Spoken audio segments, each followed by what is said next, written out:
Hello students, welcome once again, and in this section we have a question on probability density function. Now the question sheet says that we should show that f of t here equal to 0.04 exponent minus t divided by 2 if t is greater or equal to 0, and 0 if t is less than 0. Now we should show that this f of t is a probability density. Now before we do that, now to show that f of t is a probability density function, we must first notice that the exponential portion is always positive, right?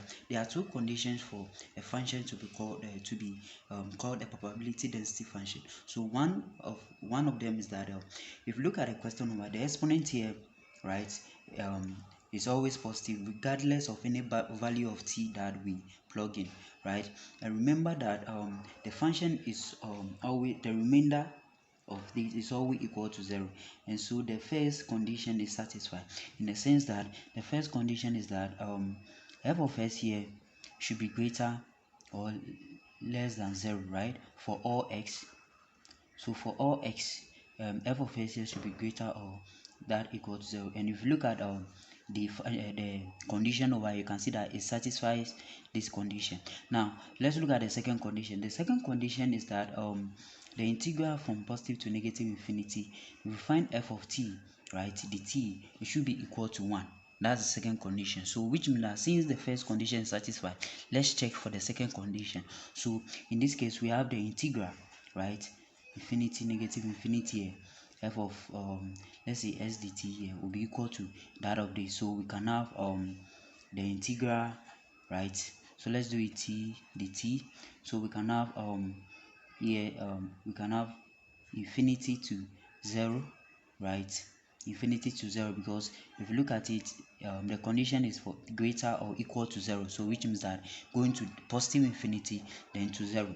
Now we have over here f of t is just 0.04 exponent t over 25 here, then the t, right? So in this case what we do is that before we integrate this, what we have to do is to apply limit, right, as n approaches infinity. So the limit as n is approaching infinity, so that this limit here will change it to n, right? So it becomes n here, 0 here, we have 0.04 et over 25 here, the t.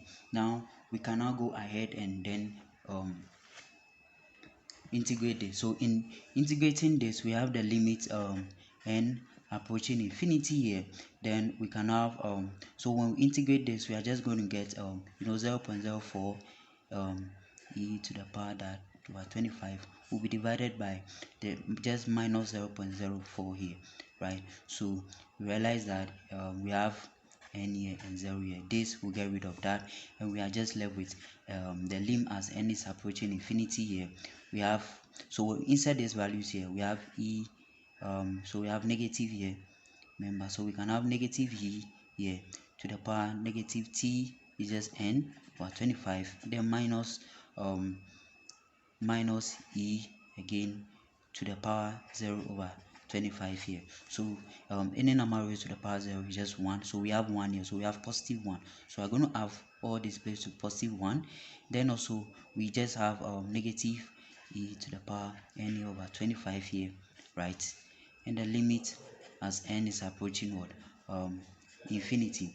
Now when we take the infinity, n infinity here, you can see that it goes to 0, right? So if e to the power negative n over 25 is equal to e negative e to the power infinity over 25 is just negative e to the power 0, which goes to 1, then which means that we just have the whole of this going to